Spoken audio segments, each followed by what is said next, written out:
Jemaat yang dikasihi oleh Tuhan Yesus Kristus, ini merupakan pertama sekali kita yang menyebut sesuai dengan program kerja gereja kita, ibadah minggu keluarga. Kupikir dengan tujuan ketika kita selesai ibadah, maka kemudian kita bisa melanjutkan apa yang dengar oleh anak-anak kita, mulai dari pahopur di satu pungate di setiap awal bulan. Boloboinyan nang akan markurpe tong bergabung rabdot keluarga dengan tujuan di dalamnya adalah setelah kita selesai ibadah maka kita bisa lanjutkan dengan apa yang diperoleh oleh anak-anak kita melalui ibadah pada satu minggu ini. Makanya mulai remaja sampai orang tua kita ajak untuk dalam beribadah, yaitu di ibadah keluarga. Abang dan Inang dan kita semua yang dikasihi Tuhan Yesus Kristus, firman Tuhan yang menyapa kita pada minggu ini diambil dari Yohanes pasal 3 ayat 1 sampai 17 dengan topik kasih Allah besar akan dunia ini. Balgado holong nirokan dewata di Portibion. Demikian bunyi firman Tuhan buat kita. Adalah seorang Farisi yang bernama Nikodemus, seorang pemimpin agama Yahudi. Ia datang pada waktu malam kepada Yesus dan berkata, "Rabi, kami tahu bahwa engkau datang sebagai guru yang diutus Allah. Sebab tidak ada seorang pun yang dapat mengadakan tanda-tanda yang engkau adakan itu, jika Allah tidak menyertainya." Yesus menjawab katanya, "Aku berkata kepadamu, sesungguhnya jika seorang tidak dilahirkan kembali, ia tidak dapat melihat kerajaan Allah." Kata Nikodemus kepadanya, "Bagaimanakah mungkin seorang dilahirkan kalau ia sudah tua? Dapatkah ia masuk kembali ke dalam rahim ibunya dan dilahirkan lagi?" Jawab Yesus, "Aku berkata kepadamu, sesungguhnya jika seorang tidak dilahirkan dari air dan roh, ia tidak dapat masuk ke dalam kerajaan Allah. Apa yang dilahirkan dari daging adalah daging, dan apa yang dilahirkan dari roh adalah roh. Janganlah engkau heran karena aku berkata kepadamu, kamu harus dilahirkan kembali.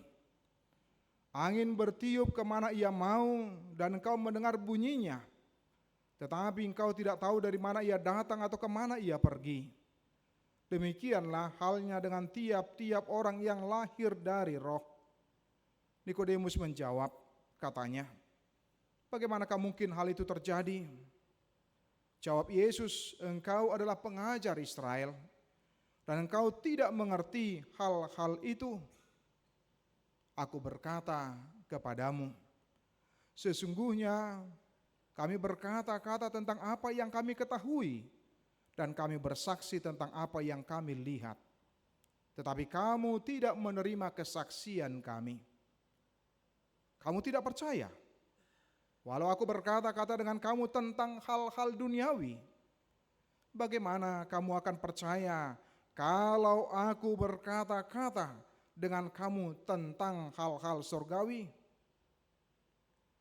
Tidak ada seorang pun yang telah naik ke sorga selain daripada Dia yang telah turun dari sorga, yaitu Anak Manusia. Dan sama seperti Musa meninggikan ular di padang gurun, demikian juga Anak Manusia harus ditinggikan, supaya setiap orang yang percaya kepadanya beroleh hidup yang kekal.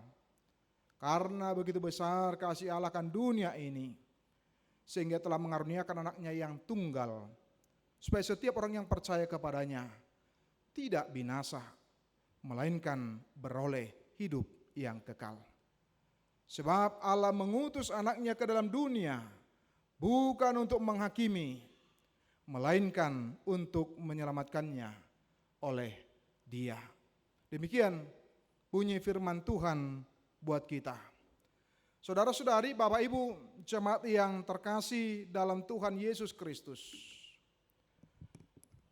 pengetahuan kita, posisi kita, atau apakah yang ada pada kita sering sekali menjadi godaan bagi kita untuk membentengi diri kita.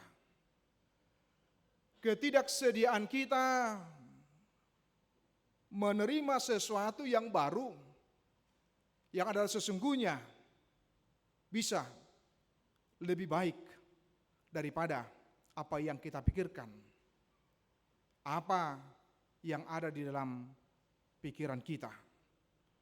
Karena itu pencapaian dalam hidup manusia bisa menjadi godaan untuk menutup diri, tidak mau mendengar, tidak mau belajar lagi dari orang-orang yang menurut dia yang lebih rendah posisinya, keadaannya. Apakah mungkin dengan pengetahuannya yang tinggi, dengan posisi dan jabatannya, dengan popularitas yang dia miliki, maka kemudian siapa kamu rupanya sehingga kamu mau mengajari saya? Apalagi dengan kebaikan kemudian mengatakan uburju dausian. Oh, ini nama saya yang tokan bahwa aku lebih baik daripada engkau ketika melihat kehidupan, perilaku dan sebagainya, atau bahkan mungkin dengan berbagai kehidupan keagamaan yang dia lakukan, kerjakan dalam kehidupannya, bisa menjadi godaan di tengah-tengah kehidupan manusia untuk tidak memberikan ruang, memberikan tempat, bahkan membuka diri terhadap sesuatu yang bisa saja adalah lebih baik dan sesuatu yang bermanfaat, yang berarti dalam kehidupan kita. Nah, itu yang bisa kita lihat bagaimana seorang daripada yang bernama Nikodemus, Amanginang dan Aposobulung. Dia adalah seorang anggota Mahkamah Agama Sanhedrin. Dia bergabung dalam kelompok elit intelektual, bahkan sangat penentu juga dalam perpolitikan orang Yahudi. Dia adalah orang yang berpengaruh, orang yang dihormati, orang yang disegani, dan berbagai atribut lainnya yang melekat dalam diri seorang Nikodemus di tengah-tengah kehidupannya. Tapi lihatlah ketika disebutkan, maka malam-malam dia datang untuk bertemu, untuk berjumpa dengan Yesus. Apa yang dia peroleh selama ini, apa yang dia punyai selama ini, apakah dengan pengetahuan agamanya, apakah dengan berbagai atribut yang dia miliki sebagai orang yang terhormat, yang terpandang, ternyata hal itu tidak membuat dia menjadi menutup diri. Dengan apa Bapak Ibu? Ketika bertemu, kemudian disebutkan di ayat 2, ia datang pada waktu malam kepada Yesus dan berkata, Rabi, kami tahu bahwa engkau datang sebagai guru yang diutus Allah. Bapak Ibu, seorang Nikodemus dia mengatakan kepada Yesus Rabi, yang berarti dia memposisikan Yesus bukan sebagai orang yang sembarangan, tapi sosok yang patut mengajarkan, sosok yang patut untuk didengar dengan berbagai pengajaran yang akan disampaikan. Bagaimana dia menempatkan posisinya ketika menyebut Rabi kepada Yesus yang menunjukkan kerinduan dia, keinginan dia untuk boleh belajar. Dia tidak membentengi dirinya dengan berbagai pengetahuan, dengan berbagai posisi yang dia miliki dan punyai, tapi kesediaan dengan penuh kerendahan hati, seperti disebutkan di ayat 2, itu adalah wujud nyata daripada kerinduan dia untuk belajar dan mendengar. Itu kita temukan bedanya Bapak Ibu dan saudara-saudara. Kalau kita menemukan di dalam Alkitab bagaimana orang-orang Farisi, orang-orang Sadusi dan sebagainya, biasanya mereka datang keroyokan beramai-ramai, tapi tujuannya adalah untuk mencobai dan untuk menjatuhkan. Tetapi tidak dalam diri seorang Nikodemus. Dia ingin mendengarkan sesuatu karena dia sudah mendengar, dia sudah tahu, dan dia bagaimana melihat apa yang dilakukan oleh Yesus dalam berbagai mujizat, dan kemudian pengajaran-pengajaran yang dirasakan oleh Nikodemus, sesuatu yang berbeda didengar oleh dia, dan akhirnya dia bisa memetik sesuatu yang berharga di tengah-tengah kehidupannya. Sehingga meski dengan dialog itu ada kebingungan yang kita temukan. Yang kedua, dengan pencapaian yang diraih oleh seorang Nikodemus menunjukkan kebutaan dia secara rohani, secara iman. Maka dia mau belajar dan mau mendengarkan dari Yesus apa yang hendak disampaikan, menjadi sebuah pembelajaran yang berharga, yang sangat bernilai, yang bisa dipegang dan juga kemudian bisa dilakukan oleh seorang Nikodemus dalam nats ini. Bapak Ibu Saudara-saudara, menarik ketika dalam dialog yang ada dalam nats ini, kita melihat Bapak Ibu Saudara-saudara adalah sebuah dialog yang hidup. Sebuah dialog yang bukan berupaya untuk menggurui, apalagi menghakimi, menjudge atas ketidaktahuan, atas ketidakpemahaman daripada seorang Nikodemus dalam kehidupannya. Tetapi justru bagaimana dalam dialog itu Yesus membimbing daripada seorang Nikodemus. Sehingga kita menemukan di sini adalah perjumpaan yang mencerahkan dan menemukan mutiara yang sangat berharga bagi kehidupan seorang Nikodemus dan juga akhirnya sampai kepada kita, Bapak Ibu dan saudara-saudara. Ketika Yesus menyebutkan bahwa setiap orang yang di ayat 5 jawab Yesus, "Aku berkata kepadamu, sesungguhnya jika seorang tidak dilahirkan dari air dan roh, ia tidak dapat masuk ke dalam kerajaan Allah." Ayat 6 disebutkan lagi, apa yang dilahirkan dari daging adalah daging, dan apa yang dilahirkan dari roh adalah roh. Ada kelahiran kembali di dalamnya. Bagaimana dalam kehidupan baru, Allah itu mendaur ulang kita dan betul-betul memperoleh kehidupan yang baru dan memiliki kualitas tinggi. Bapak Ibu Saudara, seperti ilustrasi yang saya buat, saya pikir kita juga sudah biasa sering melihat dari barang-barang yang rongsokan, yang tidak berguna, bahkan dihitung sampah, akhirnya bisa didaur ulang menjadi sesuatu yang bernilai, sesuatu yang bagus sekali, sesuatu yang baik sekali. Nah, bagaimana yang biasanya seperti botol plastik itu yang biasa begitu selesai diminum langsung dibuang, tetapi oleh orang-orang tertentu itu bisa diubah menjadi sesuatu yang indah, sesuatu yang menarik, sesuatu yang luar biasa. Seperti itulah yang disampaikan oleh Yesus dalam nats ini, bagaimana kehidupan kita, orang yang dilahirkan dari atas. Itu mengingatkan kita ketika kita dilahirkan kembali, dalam bahasa Yunani disebutkan anoten, berarti dilahirkan dari atas. Allah lah yang mengubah kita. Kita yang awalnya adalah tanda kutip sampah, yang buruk, yang jelek, yang menjijikkan, tetapi diubah oleh Allah menjadi sesuatu yang bernilai, sesuatu yang berharga, sesuatu yang luar biasa. Cuman kadangkala kita melupakan akan keberadaan diri kita, identitas diri kita adalah sesuatu yang bernilai, yang dihadirkan di tengah-tengah dunia ini. Sehingga kita tidak lagi memiliki DNA dunia ini, tetapi DNA yang dari Allah, yang tidak dengan upaya usaha manusia. Allah tidak menuntut manusia memperbaiki diri lebih dahulu baru menganugerahkan hidup baru. Tetapi setiap orang yang telah dibaptiskan, maka dia dalam hidupnya dia menjadi manusia baru.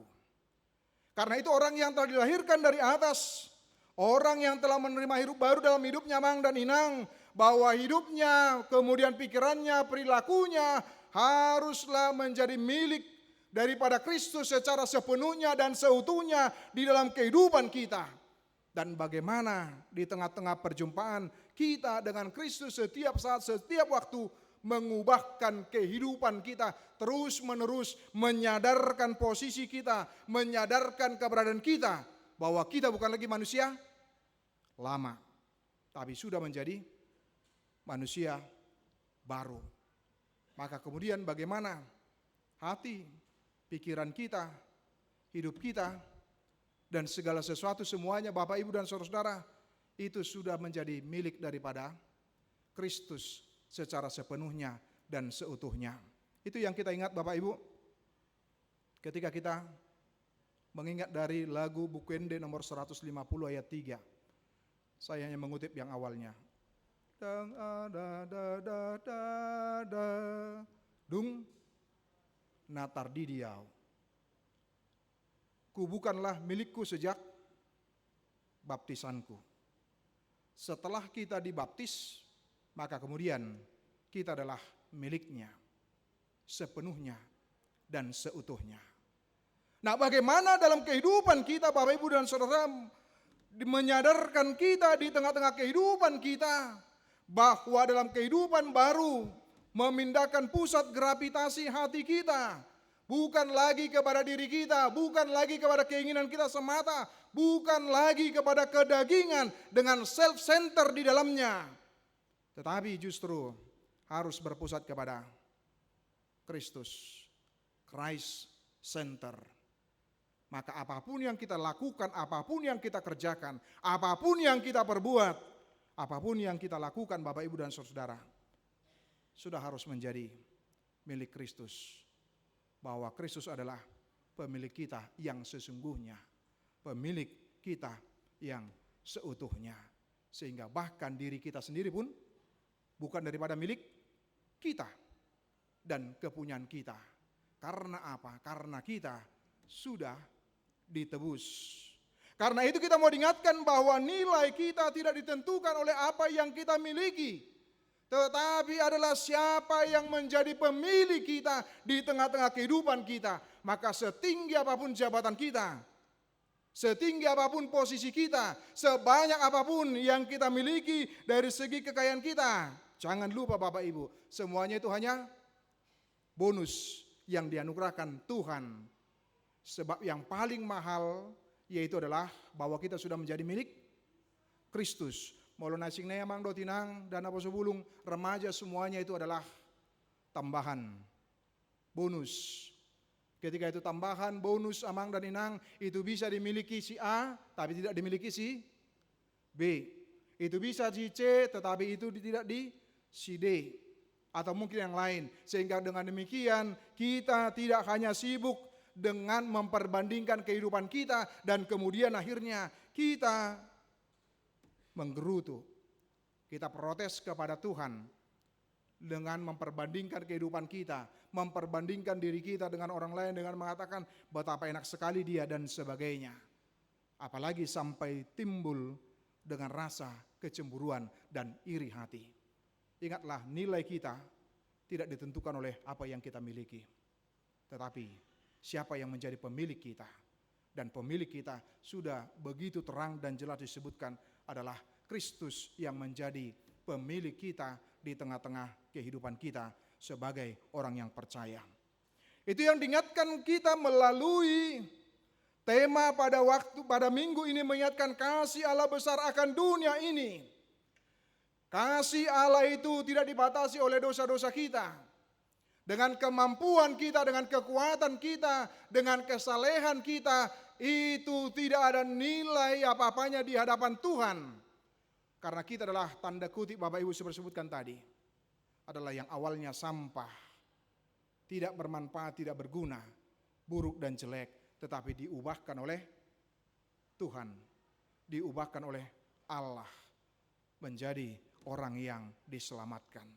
Sekarang bagaimana kita sebagai orang yang sudah diselamatkan Bapak Ibu dan saudara-saudara? Tadi saya sebutkan orang yang telah hidup baru, maka mulutnya, hidupnya, pikirannya, dirinya, semuanya tanpa terkecuali Bapak Ibu haruslah menjadi milik daripada Kristus. Maka bagaimana kita memiliki sikap, bagaimana kita berbicara? Bapak Ibu, sengaja kita seperti tahun pengajaran iman tengah-tengah keluarga seperti saya sebutkan tadi, bahwa di awal bulan kita duduk bersama dengan anggota keluarga kita dengan harapan begitu kita keluar, karena itu ada remaja juga ibadah bersama dengan kita, maka begitu selesai mungkin di mobil kita bisa melanjutkan diskusi apa yang didapat tadi dari ibadahnya.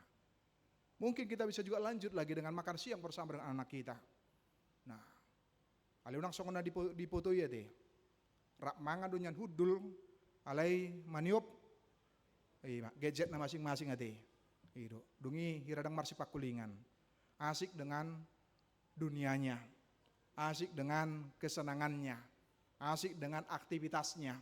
Padahal sudah disebutkan untuk boleh duduk bersama dan kemudian bagaimana kita boleh saling melengkapi, saling berdiskusi, saling berbicara antara kita dengan anak-anak kita. Apalagi gereja kita Mang dan Inang, mulai dari tingkat kuliah dengan keseriusan, dengan tahun pengajaran iman, dengan apa yang dibagikan ya, baik dari warta tadi, bahkan sampai dengan tingkat distrik juga. Dalam sekali sebulan kita, hasil diskusi kita maka disebarkan.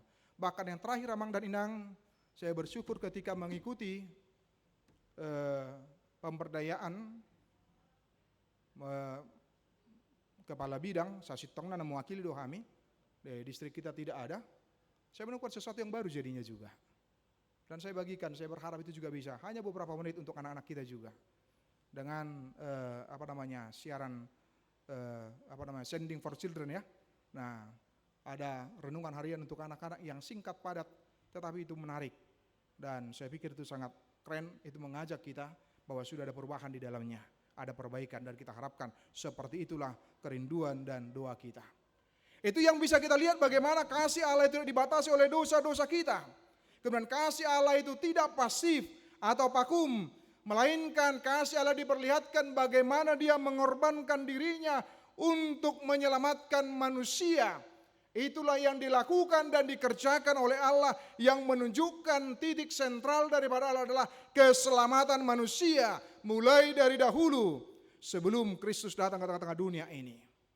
Bagaimana dia mengutus para nabi-nabi. Dan kemudian puncaknya adalah bagaimana dia harus datang sendiri ke tengah-tengah dunia ini untuk menyelamatkan, untuk menebus kita, untuk bisa membebaskan kita. Sehingga kita mengatakan tidak ada kasih tanpa pengorbanan.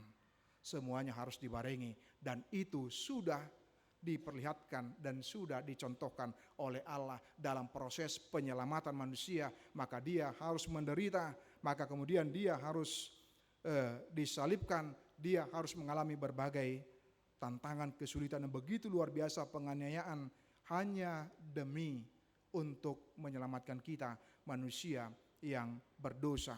Bagaimana kita dalam kehidupan kita boleh menyadari itu Amang dan Inang dan Naposo Bulung. Dan kemudian kita menemukan itu rupanya ayat 16 sampai 17. Kalau kita menemukan di situ Allah menginginkan orang percaya itu memiliki masa depan yang jelas, yang pasti, tidak mengambang. Dalam Yohanes 3 ayat 16, karena begitu besar kasih Allah kan dunia ini, sehingga ia telah mengaruniakan anaknya yang tunggal, supaya setiap orang yang percaya kepadanya tidak akan binasa, melainkan beroleh hidup yang kekal. Dari ayat 17 diingatkan dari hukuman kebinasaan, bahkan ayat 15. Maka kemudian berubah menjadi apa? Menjadi kehidupan kekal. Itulah yang dilakukan dan dikerjakan oleh Allah, menunjukkan kasih-Nya kepada kita sebagai manusia yang berdosa, diubahkan status kita, posisi kita, keadaan kita. Sekarang bagaimana kita dalam kehidupan kita boleh menunjukkan diri kita sebagai orang yang telah menerima kasih Allah itu di tengah-tengah dunia ini, Bapak Ibu Saudara. Maka kemudian bukanlah dengan hidup sembarangan, bukanlah dengan hidup sesuka hati, bukanlah dalam hidup keberdosaan, tetapi justru sebaliknya. Bagaimana kita sedang menuju kepada kehidupan yang kekal itu. Bagaimana kita boleh memegang itu, bagaimana kita boleh menghidupi itu, bagaimana kita boleh mengerjakan itu di tengah-tengah kehidupan kita. Dengan sikap kita, tindakan kita, perilaku kita, dan perbuatan kita, Bapak Ibu. Boleh hati mah, nakin sian pengumuman ngaibay nate, do siap video, Amang dan Inang, dan saya melihat grafiknya itu, puji Tuhan sudah naik, ya Amang ya. Nah, sudah ada dari minggu yang lalu kalau nggak salah 4%, sekarang naik 6%. Nah, kita harapkan minggu depan naik, sudah halus. Minggu depan naik Sedia 5%, baik turun deh. Ya, naik lagi. Itu yang kita harapkan Amang dan Inang ya. Dan apa sebelum kita sudah mulai Amang dan Inang, kita sudah mulai untuk dengan jumlah jemaat itu kita sudah bisa melihat dari masing-masing sektor dan sebagainya. Amang dan Inang bagaimana supaya ini juga boleh terlaksana dengan baik. Dungi, Boy, Museng, Paditata boleh bersuka cita. Karena apa? Karena tugas kita tidak hanya sampai di sini. Tadi malam saya sudah istirahat, saya di WA dari Indramayu. Amang Pendeta, Bapak itu dan anaknya sudah bersedia kalau tanahnya akhirnya jadi berubah dari 2,2 menjadi 1,5. Nah, turun terus, 6, kemudian Bang Pendeta harus datang untuk ngomong dengan mereka. Mana tahu bisa membujuk lagi katanya. Jadi dohonota, tugas kita belum selesai Mang dan Inang. Nah, seperti itulah yang dianugerahkan Tuhan. Walau mandokonnya Mang dan Inang anugerah ini di batah dia teh. Pasu-pasu di batah dia teh. Amin. Soalnya nenget aminnya. Memang kalau sudah menjadi penyalur lo do kayak berat, majalo do. Soalnya hatop ade. Mau lebihnya pitor suk-suk jalo gudang. Ale mau menyalurkan ya tunggu dulu nama saya kan persoalan deh. Nah, bagaimana kita dalam kehidupan kita Mang Inang akhirnya turun seperti itu dan saya bilang oke, mungkin kita hari Rabu akan ketemu bersama dengan pemiliknya dan kita berdiskusi termasuk dalam prosesnya. Teman-teman kita di sana sudah berjuang. Kemudian dengan warga sekitar juga sudah mereka mengatakan tidak keberatan sampai dengan RT. Kemudian teman kita juga Ketua Umum PBNU Jawa Barat juga mengatakan tidak persoalan dengan itu. Silakan monggo. Nah, kalau memang belum ada gerejanya apalagi dengan identitas Batatangnya kok memang dotinang. Semuanya boleh berjalan dengan baik, tentu dengan pertolongan dan dengan kasih Tuhan. Amin, kita berdoa. Bapa di dalam surga, terima kasih untuk firman-Mu yang boleh menyapa kami pada saat ini. Engkau mengingatkan kami bahwa kasih-Mu yang begitu besar mendorong kami, mengajak kami untuk boleh menghidupinya di tengah-tengah perjalanan kehidupan kami Tuhan. Biarlah kami boleh menjadi anak-anak-Mu yang hadir di tengah-tengah dunia ini yang menunjukkan wajah Tuhan di dalam sikap kami, dalam perilaku kami, dalam tindakan kami, dalam setiap ucapan kami. Ingatkan kami yang telah Tuhan daur ulang kembali menjadi yang berharga dan bernilai di tengah-tengah dunia ini. Bapa di dalam surga, kami mau berdoa buat jemaat-Mu yang bersuka cita dengan ulang tahun usia dan ulang tahun pernikahan. Terima kasih untuk kebaikan-Mu tersebut ya Tuhan. Biarlah Engkau memberkati dari setiap pribadi dan dari setiap keluarga, sehingga mereka boleh bersuka cita, boleh bergembira Tuhan, oleh karena Tuhan menambahkan usia bagi saudara-saudara kami, Bapak Ibu, dan juga bagi setiap keluarga yang masih bisa bersama ya Tuhan. Adalah sebuah kebahagiaan dan sukacita besar dalam kehidupan kami. Terima kasih ya Tuhan Allah kami. Kami juga mau berdoa Tuhan buat jemaat-Mu yang masih bergumul dengan sakit penyakit. Biarlah Engkau menguatkan, Engkau menolong, Engkau memampukan mereka agar boleh tetap kuat dan semangat. Kami sungguh bersyukur juga dengan kehadiran dari anak-anak kami dari Paduan Suara SD Yahya yang boleh memandangkan lagu puji-pujian. Biarlah itu boleh menjadi berkat, mendatangkan sukacita bagi kami semua, jemaat-Mu yang boleh mengikuti ibadah ya Tuhan. Terima kasih Tuhan, pekerjaan besar yang masih harus kami lakukan dan kerjakan, yang dimonitoring oleh panitia kami, yaitu dalam proses pembangunan rumah dinas.